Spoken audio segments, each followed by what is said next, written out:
Добрый день, уважаемые участники Zoom-конференции. Сегодня у нас в соответствии с подписанным планом между Комитетом государственных доходов и Национальной палатой очередной семинар на тему разъяснения по вопросам таможенной очистки товаров. Как мы знаем, что эта тема злободневная такая, что каждый предприниматель ежедневно сталкивается с таможенной очисткой. Поэтому мы сегодня пригласили к нам в Национальную палату заместителя руководителя управления администрирования таможенных процедур и очистки Департамента таможенного контроля Комитета государственных доходов Министерства финансов Алмазова Жанбулата Мирамовича. Вот. И у меня просьба, звук, пожалуйста, все отключите, а то фонит сразу же. Давайте мы послушаем вначале Жанбулата Мирамовича, а потом, когда будут вопросы, если мы уже последовательно будем задавать вопросы. Вам слово. Саламатсыз ба, құрметті тікелей эфирде қатысушылар, тыңдаушылар. Здравствуйте, уважаемые слушатели прямого эфира, участники экономической деятельности, таможенные представители. Коротко хотел бы рассказать о таможенном декларировании в целом в Республике Казахстан, его основные моменты, которые необходимы для знать участникам бизнеса, участникам внешнеэкономической деятельности, таможенным представителям, а также иным лицам. Таможенное декларирование и очистка товаров – это важные процессы, регулирующие перемещение товаров через таможенные границы Евразийского экономического союза. Эти процедуры направлены в первую очередь на обеспечение соблюдения таможенного законодательства. Регламентированный указанный процесс осуществляет на основании Кодекса Республики Казахстан о таможенном регулировании Республики Казахстан, а также международных соглашений, решений коллегии Евразийской экономической комиссии и так далее. Таможенное декларирование – это заявление декларанта сведений о товарах, таможенной процедуре и иной информации, необходимой для выпуска таких товаров. Декларант с момента размещения товаров на складах временного хранения обязан осуществить в течение 4 месяцев таможенное декларирование таких товаров путем заявления таможенной процедуры. У нас таможенное законодательство предусмотрено 17 таможенных процедур, как направление экспорта, так и направление импорта. Ключевым требованием современного законодательства это является обязательной электронная форма декларирования. Как вы знаете, согласно пункту 3 статьи 175 Кодекса, на территории Республики Казахстан в целом осуществляется таможенное декларирование исключительно в электронной форме.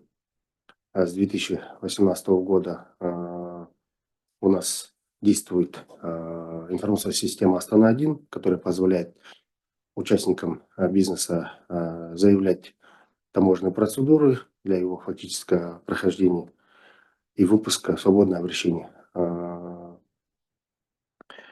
Согласно пункту 1 статьи 144 Кодекса, таможенная очистка включает в себя выполнение таможенных операций, необходимых для введения товаров во внутренний оборот, их экспорта и применения иной таможенной процедуры. Процесс очистки регламентирован не только нормами Кодекса, но и правил совершения таможенной очистки товаров должностным лицам органов государственных доходов, утвержденный приказом министра финансов номер 73 от 26 января 2018 года. Правила данные предусматривают пошаговое выполнение таможенных операций как со стороны ОГД, так и со стороны декларантов и таможенных представителей. Таможенная очистка в целом начинается с момента его подачи таможенной декларации или заявления о выпуске товаров до подачи декларации и завершается выпуском товаров в установленные таможенным законодательством сроки. Участники самого процесса таможенной очистки являются, это в первую очередь, декларант, это лицо, которое декларирует товары или от имени которого декларируются такие товары.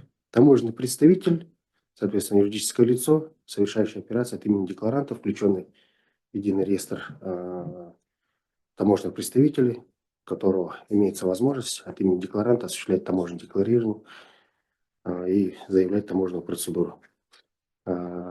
Необходимо, в первую очередь, основное, это знать декларантам, это подача недостоверных сведений. Декларант, в первую очередь, несет ответственность. Это предусмотрено статьей 150 Кодекса.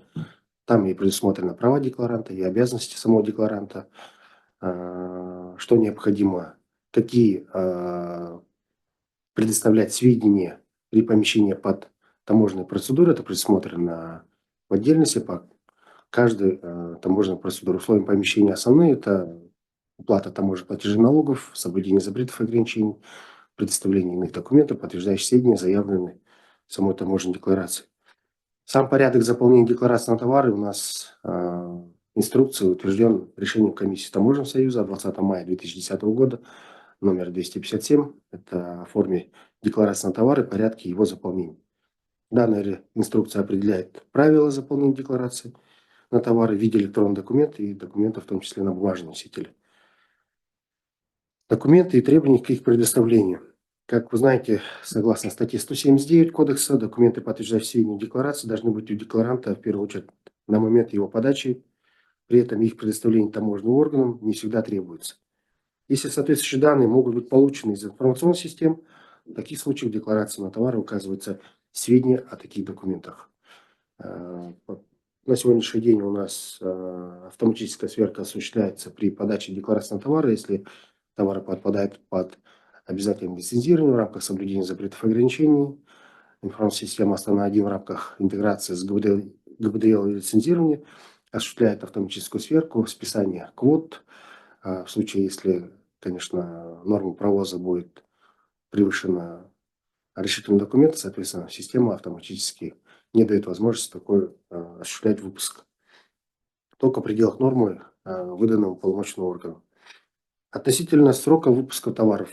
Для повышения эффективности работы органов госдоходов установлены четкие временные рамки. Согласно статье 193 Кодекса, выпуск товара должен быть завершен не позднее одного рабочего дня, следующий за днем регистрации таможенной декларации. Там мы как раз говорим о тех случаях, когда, согласно 393 статьи Кодекса, должностные лица осуществляют, применяют форму таможенного контроля в рамках автоматической рекомендации системы управления риском.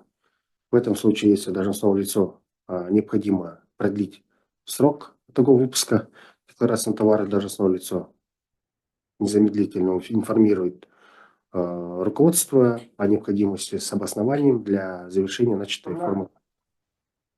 В остальных случаях... Комитет подключился к этому Zoom? Выключите, пожалуйста, звука. В остальных случаях сроки проведения для завершения отдельные есть сроки, такие как проведение таможенной экспертизы.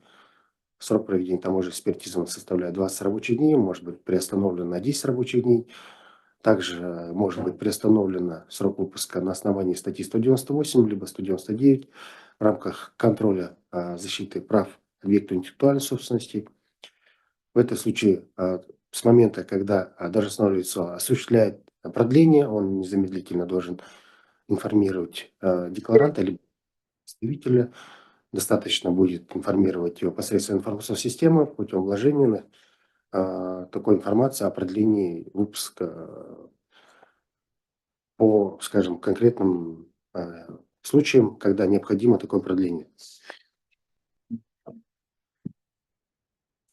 На сегодняшний день таможенное декларирование очистка товара является основополагающим элементом внешнеэкономической деятельности Республики Казахстан.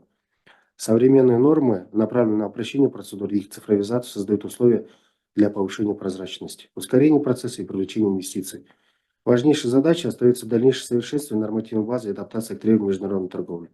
Как уже всем известно, Комитет государственных доходов продолжает работу по внедрению новой информационной системы КИДЕН. Это уже, вот, как вы знаете, 16 ноября текущего года уже запущен второй этап. Это функционал по подаче предварительной информации и совершению таможенной операции по прибытию товаров, прохождение транспортного, ветеринарного, фитосанитарного, санитарно-экономического контроля, это смежный контроль пунктов пропуска, подача, регистрация, выпуск транзитной декларации, а также совершение таможенного транзита. Совершение таможенной операции по временному хранению товаров, это, как вы на сегодняшний день известно, это документ хранения товаров, формирование его на сегодняшний день осуществляется посредством информационной системы КИДЕН. Важно отметить, что внедрение информационной системы КИДЕН – это важный шаг к модернизации таможенных процедур, улучшению взаимодействия с участниками внешнеэкономической деятельности. Несмотря на то, что мы планировали в этом году уже запустить третий этап, сейчас уже активно ведется работа по реализации и запуску третьего этапа, это таможенное декларирование с заявлением таможенных процедур. В целом, все те, которые проблемы имеются на сегодняшний день при подаче таможенной декларации, декларации на товары в информационную систему Астана-1, мы предусмотрели уже в новой системе, чтобы менее, как говорится, было затрачено участие должностного лица при совершении таможенных операций, связанных с выпуском таких товаров, сокращение времени обработки деклараций на товары, что немаловажно для развития нашего бизнеса и, соответственно, экономии финансовых издержек. Спасибо. Коротко доклад у меня завершен.